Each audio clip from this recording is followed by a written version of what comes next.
Hi, this is Susan Proper with Thrive Beyond Burnout Speaker Summit. Thanks again for being here with us for another great interview with a fabulous speaker and coach coming to us all the way from Kauai, Hawaii. Oh, gosh, paradise. It's a beautiful place if you ever get a chance to visit there or live there. Oh, I recommend you do go there at least once in your lifetime. We have with us today Suzie Senk, who is a holistic wellness practitioner, sleep specialist, speaker, author, and mother. She offers integrative solutions to modern day sleep challenges and helps people of all ages get a better night's sleep. Gosh, we all need that.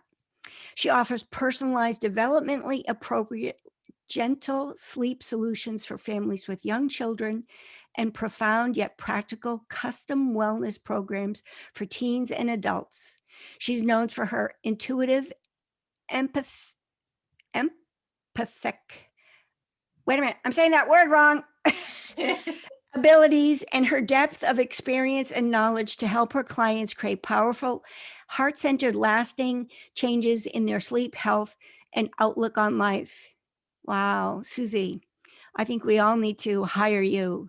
For Suzie, health is the cornerstone of life worth living, and she has dedicated her career to helping others reclaim theirs. Suzie lives on the island of Kauai with her family and savors all of life's precious moments, watching her sons grow and the sounds of the rain and the taste of perfectly ripe fruit. Oh my God. It is Suzie's mission to educate people about the importance of sleep for overall health and vitality. And I couldn't agree with you more. I was just talking to somebody else about how significant sleep is. Welcome, Suzie. Thank you so much for being here. Thank you so much, Susan. I'm so happy to be here with you. It's so wonderful to have you. So, a couple of things. Wow. How did you end up on the island of Kauai? That comes to me first. Yeah, it's such a great question, and it ties right into why I'm a sleep expert and my experience with burnout. So Okay. All right. here we Great go. question. Yeah. So I was the founder of a high-tech startup and living a very, very fast-paced life in Marin County in Northern California. Okay. And we had raised a whole bunch of money in our friends and family round. And then the stock market crash of 2008 happened and all of our funding dried up. And I was kind of like, wow, okay, what am I going to do? I was also working as a film actress at the time. I had a lot going on. Wow. and so I just said, I'm going to go to Hawaii. I've never been to Hawaii. I'm going to, go on a soul searching mission and try to figure out what's next for my life. And while I was there, I met my son's father and became pregnant shortly thereafter and moved to live here. And I've been here ever since. And the reason that I became a sleep expert was because when I moved here, I moved away from all of my family. My family lives in Georgia, and Hawaii is a wonderful, beautiful place, but it's also the most isolated place in the entire world. Mm-hmm. So after the birth of my son, I had a very challenging relationship with his dad. I was basically like a full-time single mom. And my son was not a good sleeper, and I was committed to being the best mom on the planet. And to me at that time, I thought that meant nursing on demand, co-sleeping, and not letting him ever cry. And that resulted in a perfect storm because he was a light sleeper and I was a light sleeper. So we kept waking each other up. And I also had an undiagnosed thyroid condition that I think was definitely partly due to the stress of burnout from living that fast-paced life. And so it took me several years to get his sleep on track and my sleep and health back on track. Mm-hmm. But then when I did that, I devoted myself to being a holistic wellness specialist because I wanted to make sure that nobody ever had to go through what I went through without guidance. Wow. My goodness, that's unbelievable. So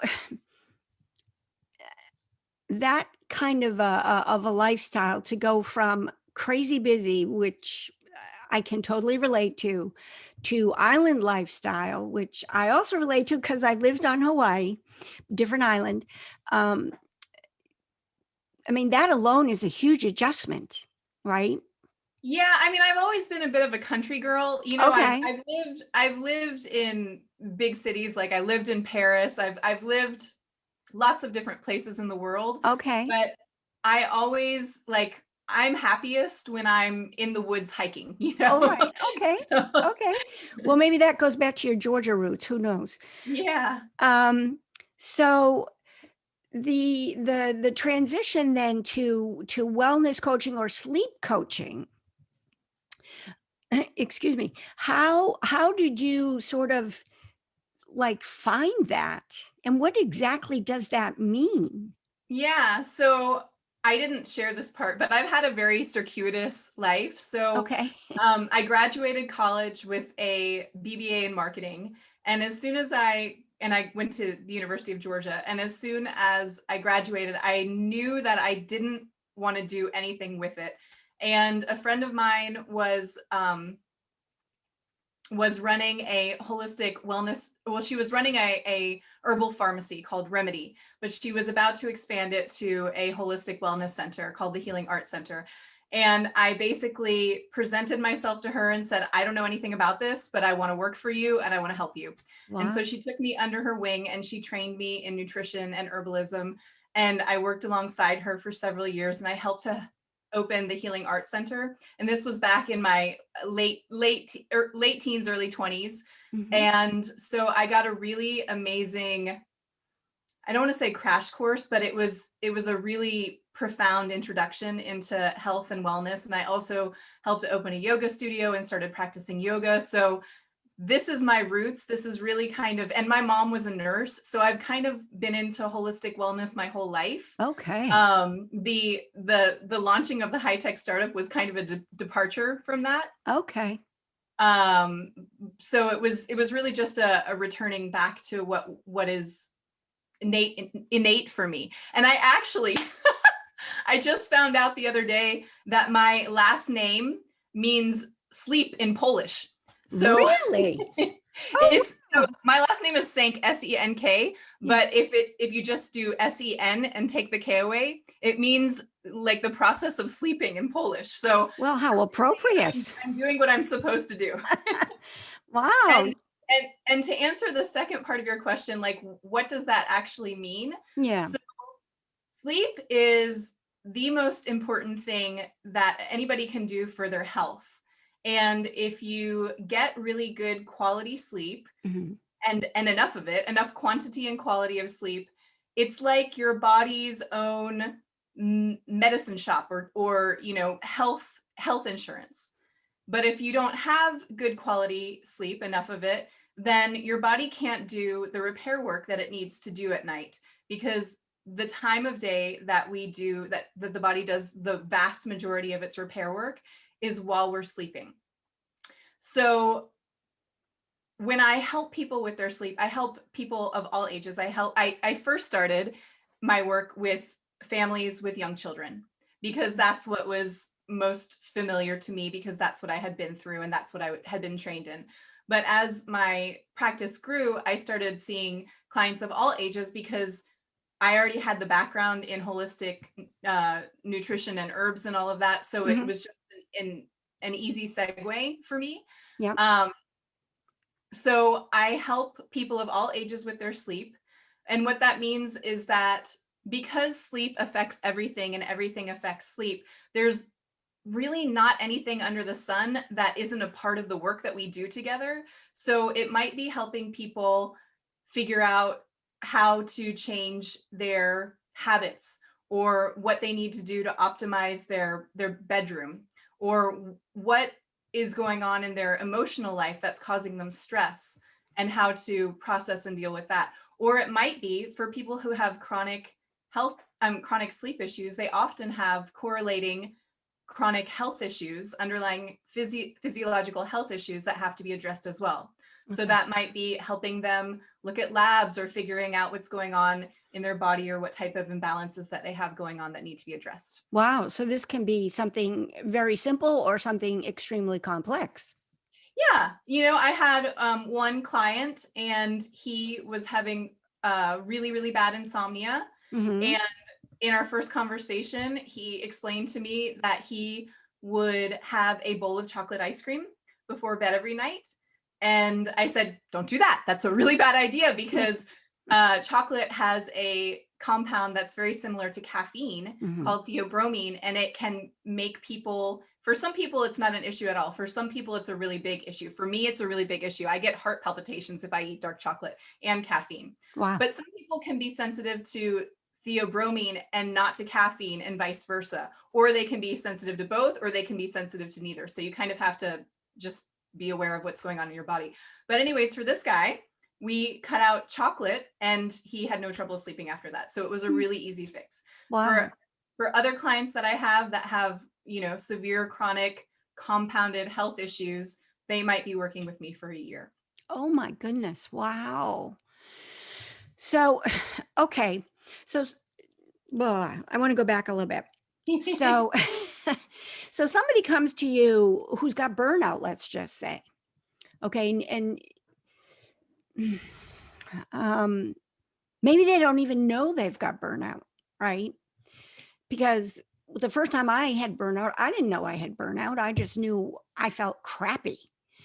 And it wasn't until after I switched jobs that somebody said, "Hey, Susan, you were really burnt out."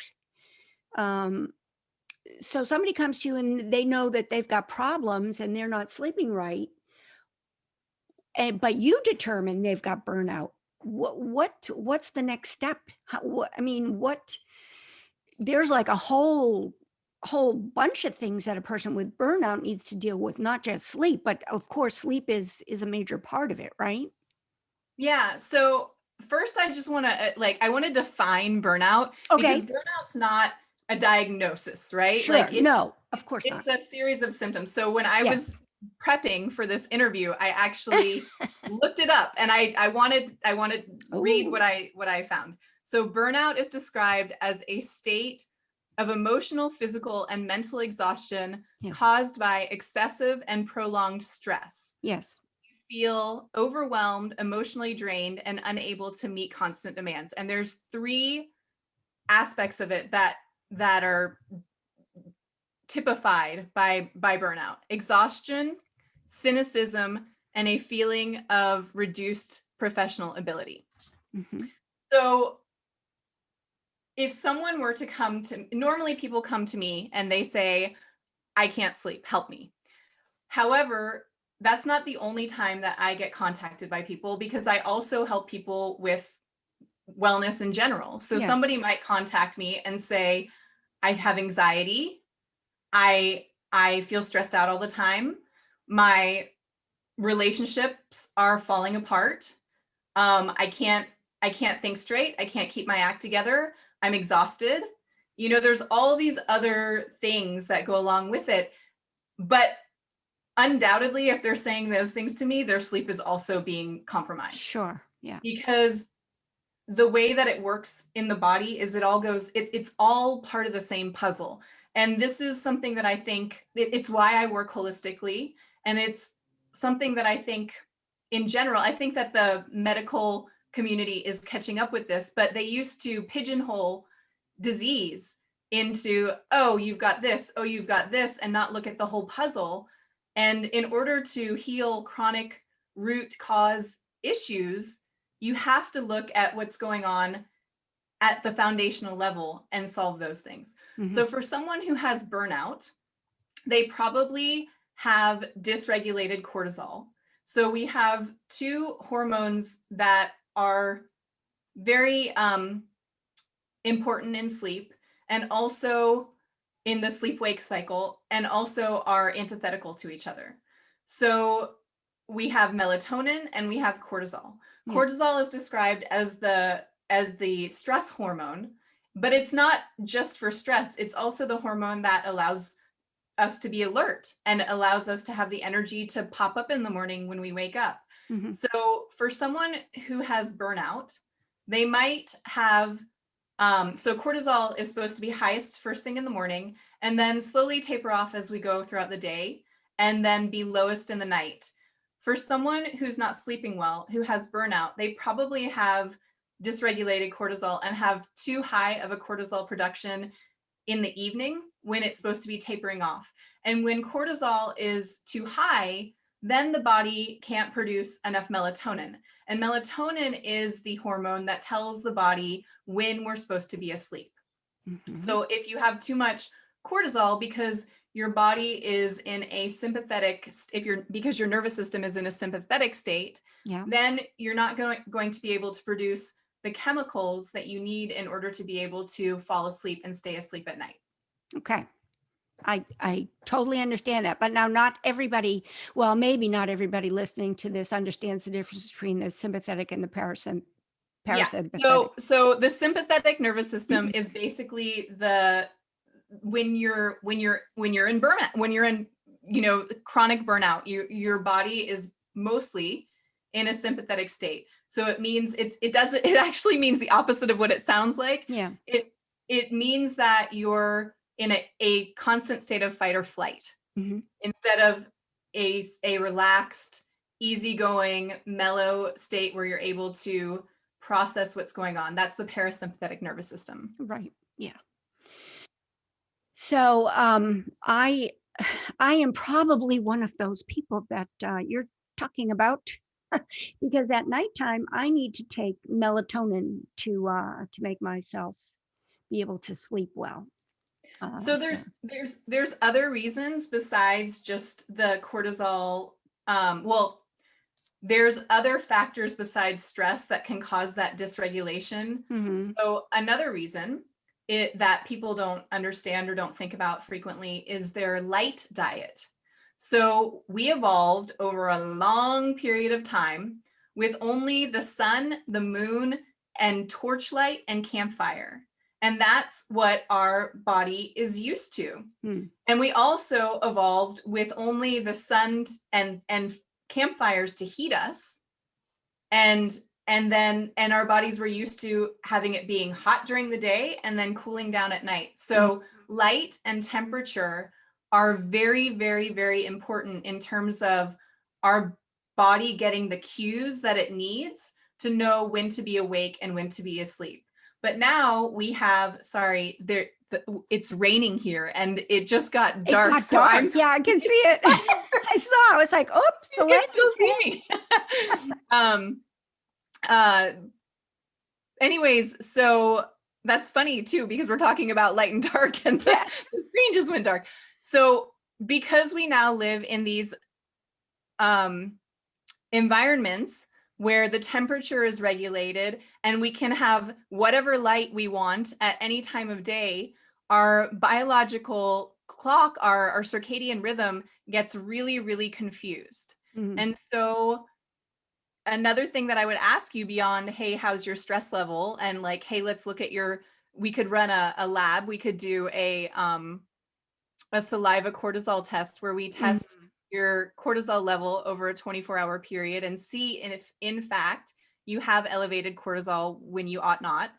You can also look at what's going on with your light diet. Are you blasting yourself with bright fluorescent lights in the evening when it's not supposed to be that way?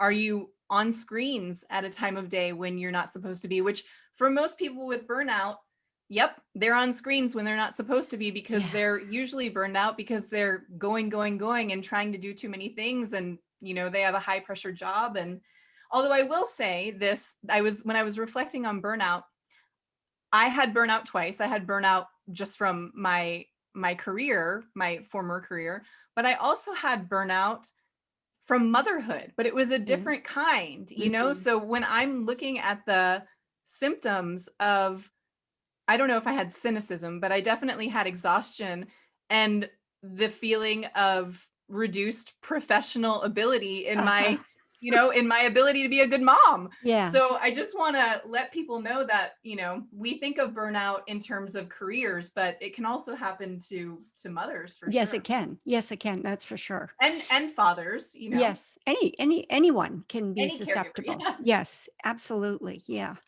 Yeah, we do. Most people establish it or assume it's only for corporate jobs, high level achievers and that type. But definitely, it can be a teacher, it can be a mother, a parent, it can be anyone. Anyone can have burnout from this need to achieve and be perfect and do no wrong in whatever it is that they're doing. Yet they're riddled with comparison and self-doubt and anxiety and this need to this need of perfection or whatever it is. But I'll tell you, I do relate to that definition 100% with the cynicism, because I do recall that extreme feeling of cynicism from my second bout with burnout. Yeah, I do. Yeah, and I want to make a point about that, which is that there's a correlation between how we experience things on an emotional level and on a mental level and what's going on with us physiologically.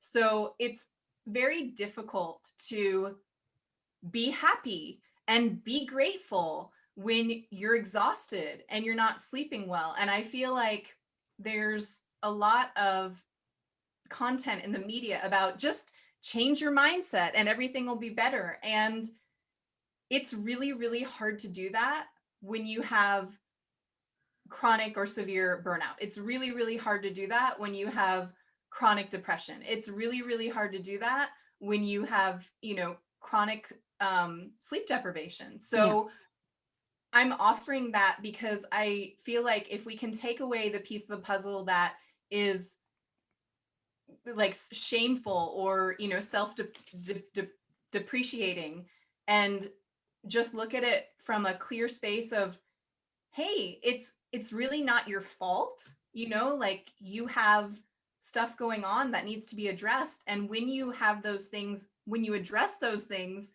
your mental outlook will naturally shift, because your body will have the things that it needs in order to produce the neurotransmitter and the chemicals to help you feel better. Right. So in your opinion, what do you think is the beginning step then that somebody needs to, I know you deal mostly with sleep, but what do you think is the beginning step then for somebody who may come to you and say, I've got this, and this, and it all sounds like burnout to you? I would say the first step is acknowledging, like actually looking in the mirror and being present with that. And then the second thing is, do you want to change? Are you ready to have a different experience? Yeah.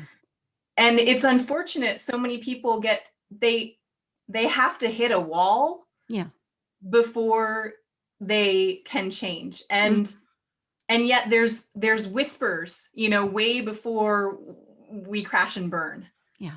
And so I think in general, for anybody, regardless of what's going on in your life, a good thing to live by, or to pay attention to, is how fast you're going, and whether you need to slow down, and whether you need to spend more time listening to your heart and to what your inner guidance is telling you about what's right for you and what's not. Because I think that people go so much that they override the inner wisdom that they have, which is there all along and available to. They just don't hear it anymore. Yeah. I want to come back to sleep. What do you think is the difference, or is there a difference, or is one better than the other, or some people are staunch believers in power naps, and personally, I have a hard time with napping because if I nap, then I don't necessarily sleep at night, or it interferes with my sleeping at night. But some people just think, oh my gosh, when you have that drop in your sugar in the afternoon, that's when you need to take a power nap because it just revives you for the rest of the day. What do you think about power naps? What's your thought on that as far as helping sleep or hurting sleep, or what do you think? Yeah. So naps are a very personal thing. The um, biological thing that's happening that you're talking about is actually due to a chemical called adenosine. And when we sleep, the chemical, so it's as we stay awake, adenosine rises in the body and it causes sleep pressure. But whenever we sleep, whether it's for a nap or whether we go to bed at night, when we fall asleep, our level of adenosine drops. And so that's why you have a difficult time falling asleep at night if you nap in the day. Hmm. So there's nothing that is as important or as beneficial as the sleep that you're going to get at night. So if you're napping during the day to catch up for the sleep that you didn't get at night, I don't recommend that. Okay. And taking a power nap in the day can be absolutely wonderful, because it's like, if you don't ever empty, it's like defragging your computer or like emptying the buffer on your computer. And it allows us the ability to kind of get rid of all the stuff from the morning in order to be fresh and be able to process in the afternoon. So for some people for whom it works, a 30 to 60 minute power nap early enough in the day so that it doesn't affect their ability to fall asleep and stay asleep at night, totally fine. Wow. And really beneficial for some people. And if you're one of those people who can't nap, or for whom it does disrupt your nighttime sleep, I do recommend that in the middle of the day that you at least take a break. Because if you don't, you're not going to be as clear and sharp and productive for your activities in the afternoon as you would be if you took a break. So I don't like to nap, but I will, take a pause and lay down on my yoga mat or put my legs up against the wall and just be quiet for 10 minutes. And what I've noticed is that you can actually observe your mind. And when you start it, your mind will be really, really fast and be churning a lot of stuff. And then it'll start to slow down and there won't be so much content there. And that's because your brain's doing what it's supposed to be doing. And it's like finding, where all the content is that you had from your morning and where it needs to go so that you can rest and chill. So does that answer the question? Yeah, it does. Because I've been asked that several times too, by clients, what's better for me, a nap or should I do an afternoon meditation? And I can only tell them my personal preference. I'm not a napper. I nap if I'm ill, but if I'm not ill, I just can't nap in the afternoon. But I usually do recommend something similar to what you're describing. I get on my yoga mat and try to do either a brief meditation, maybe a 5 or 10 minute meditation, or just lay down in shavasana and just chill, right? So, and it does quiet the mind. I do enjoy that.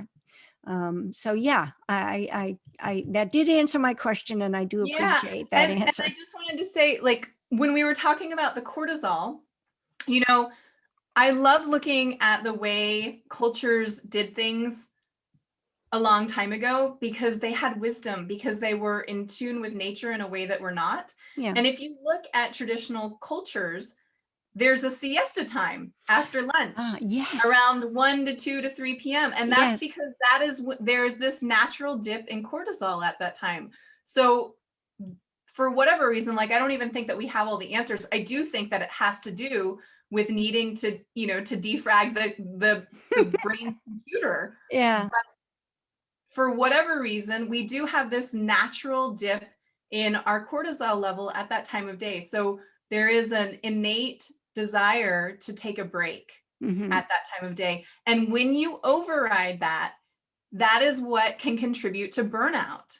Because if you push yourself through by drinking another cup of coffee or, whatever, it causes stress to your body, and there are physiological things that happen when you override your body's natural desire to take a break. Right. So what does happen physiologically? What do you mean? Well, okay, so I'm the type of I was the type of person who would not take the break. I would not take my lunch. I would not take the break in the afternoon. I would go get that extra cup of coffee. So what was going on inside my body? Yeah, your body shifts it from a parasympathetic state to a sympathetic state. Your body has to release either adrenaline or cortisol, one of the two, to give you the energy boost that you need. But if your body is only supposed to be producing cortisol in that type, like extra cortisol or a boost of adrenaline when you're running from a wild animal. I was going to say running from a bear. Yeah, not because you have a paper that's due in 15 minutes and then you have another one after that and then you have another one after that and then your boss needs a meeting with you. Like, that's doing that every day all the time is not normal for our body, and we haven't adapted to the level of stress that we're putting on our body. Right. So it causes your body to have to go into overdrive, and it's like, if you imagine your body as a machine, if you run it on hot all the time, it's going to fry out. That's what happens. Right. So all right, so I'm doing that. I'm being a burnout person here. Role playing, even though I've been there before. So I'm that burnout person, and I go home and I'm still all like, and I sit I have my dinner, which I'm probably overeating because I'm a stress eater, right?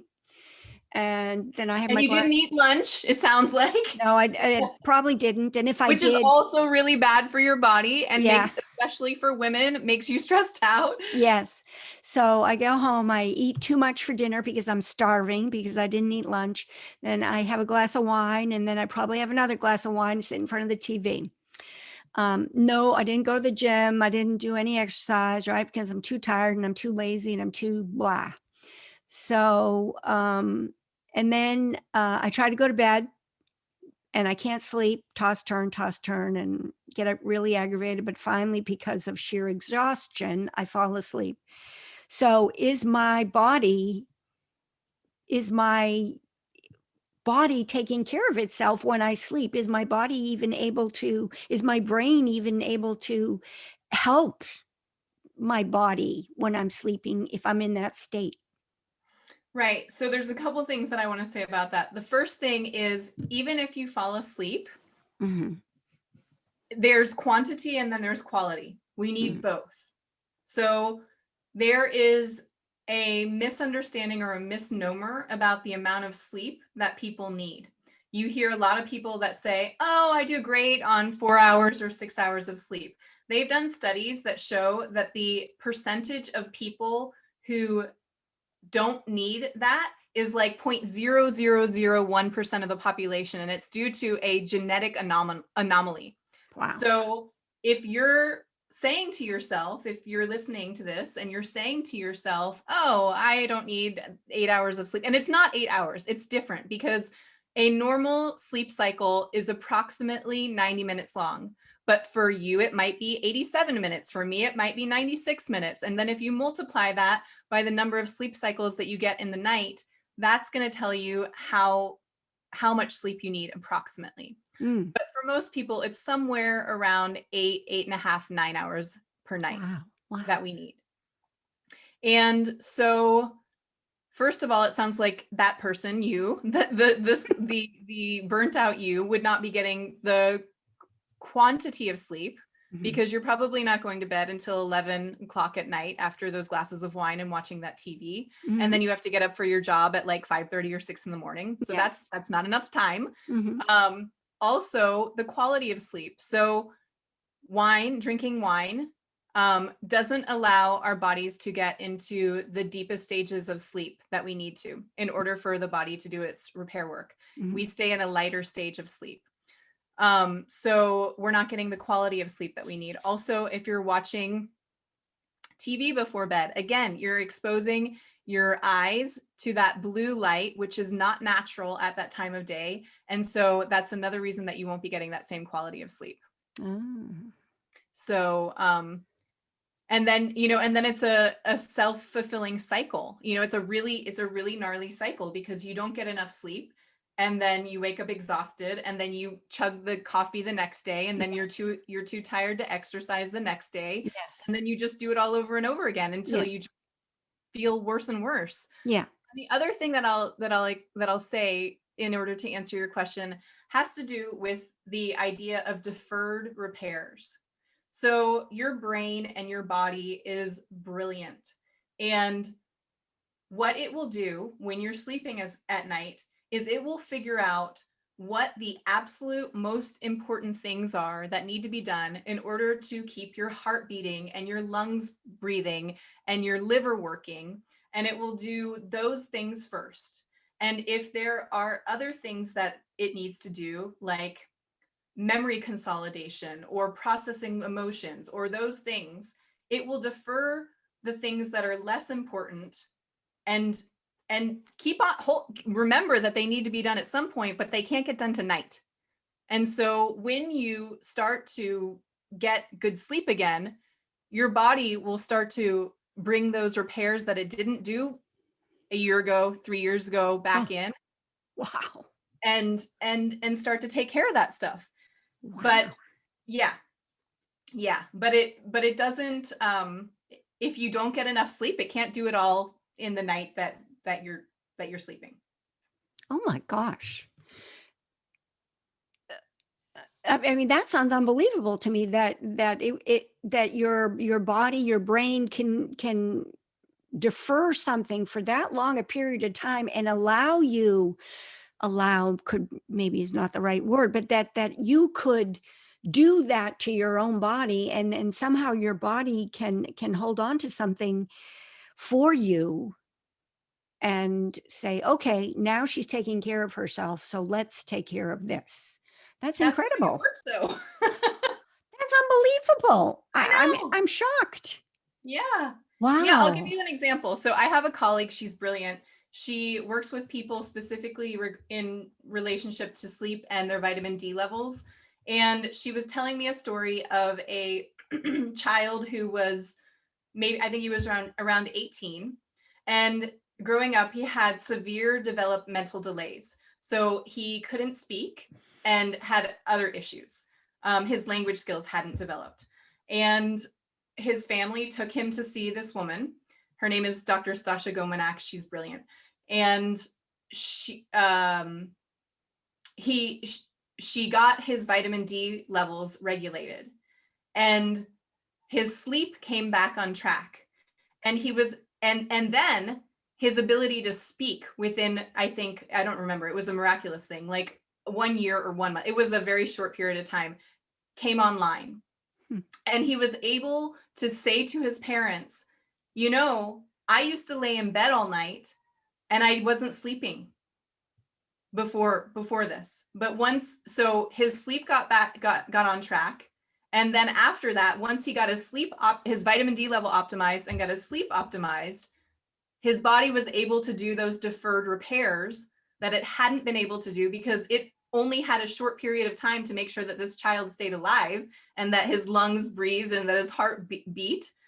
But once he was able to get into those deep stages of sleep, his body caught up on all the things that it had left out. Oh my God.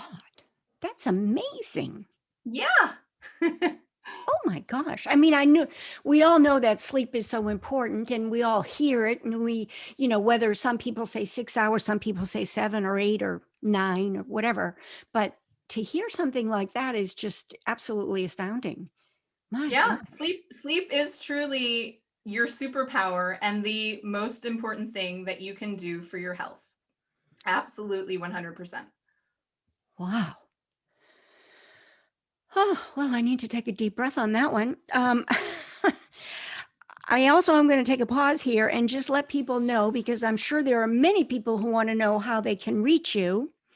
And you are on Facebook, you are on Instagram, you are on LinkedIn, and it's your tag, your name, your handle. It's all Suzie Senk, Suzie, Senk, Senk.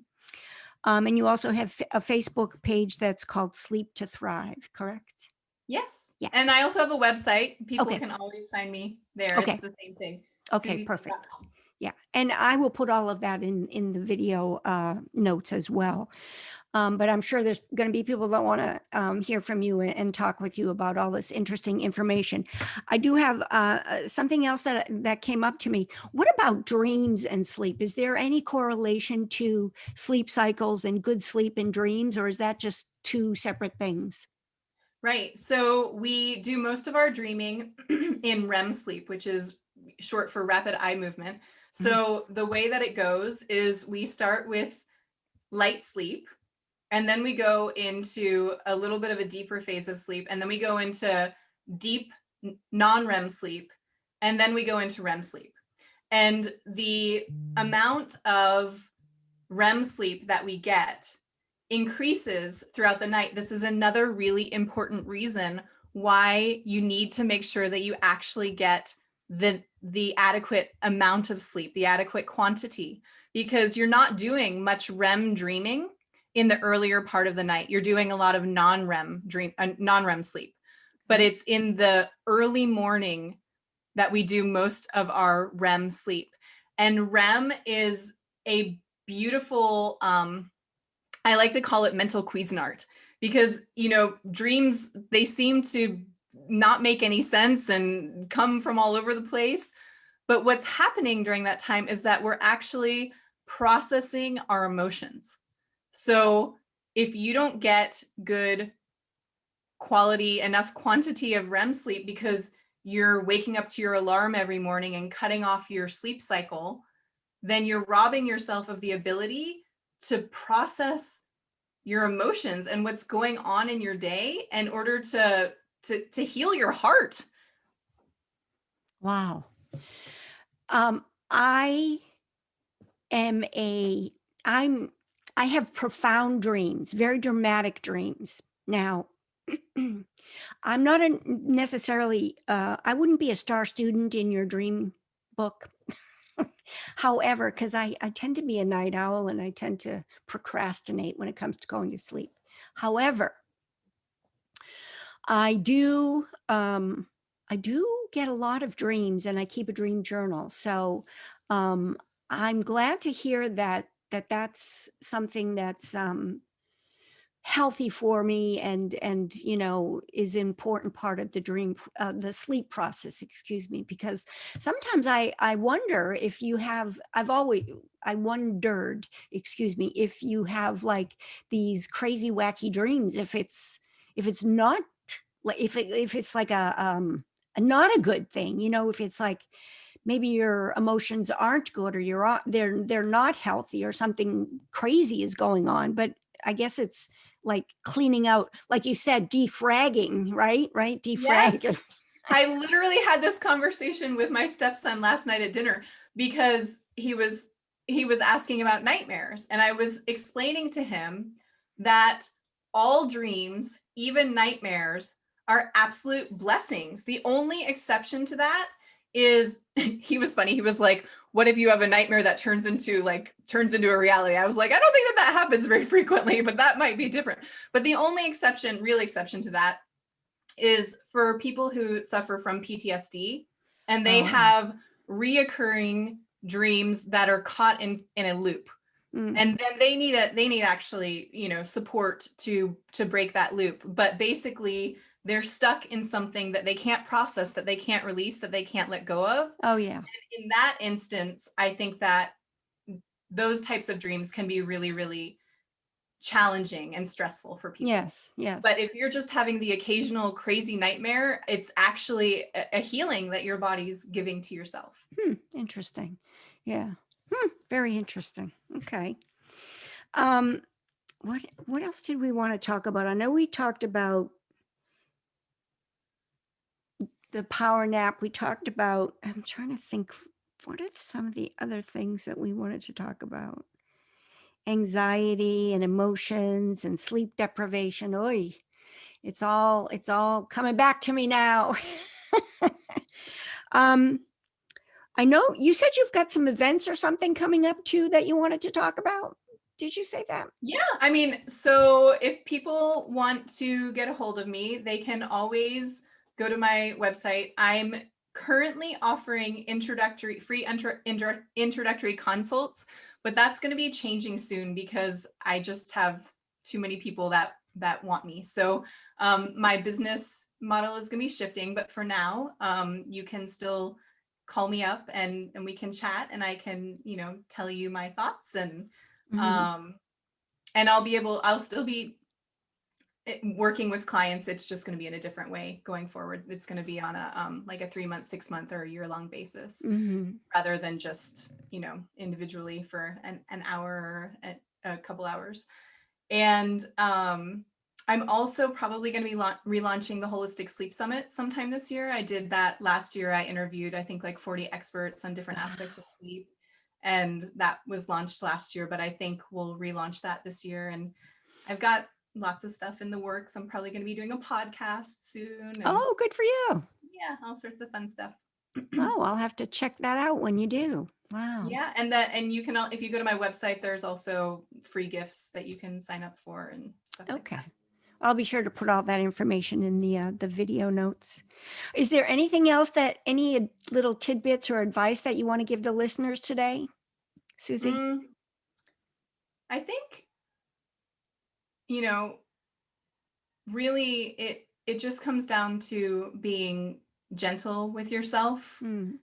And this is what's coming through right now, to thine own self be true. I think that so many people get yanked around by external pressures that are put on us that people might not even realize aren't our external pressures, but they're, pressures that were fed from the media about what it means to be successful and what it means to thrive on this planet. And in my experience, it's really about the quality of life that we have more than external achievements. And so I think that for people struggling with burnout, it's really just honoring yourself and remembering to slow down, and remembering that your health is your wealth. And if you don't have that, then nothing else really matters. And I know that personally because I've been there. Yeah. And it's not a fun place to be. No. Yeah. And you can be there, and then you can get back to being how I am now, which is, bright and shiny, and I get great rest, and I have, abundant energy all day long. And so, I've got balanced emotions, everything's good. So, if you're in a place that's really, really awful right now, it does not have to be that way. You can definitely heal your body. Yeah. And you can turn it around. Yeah. Well, thank you for that. Those are very wonderful words to end it on. Thank you so much, Suzie. I really appreciate your being here with us today. Wonderful information and really inspiring information. I thank you so much. Yay. Thank you, Susan. I'm so grateful to have been a part of your event. Thank you.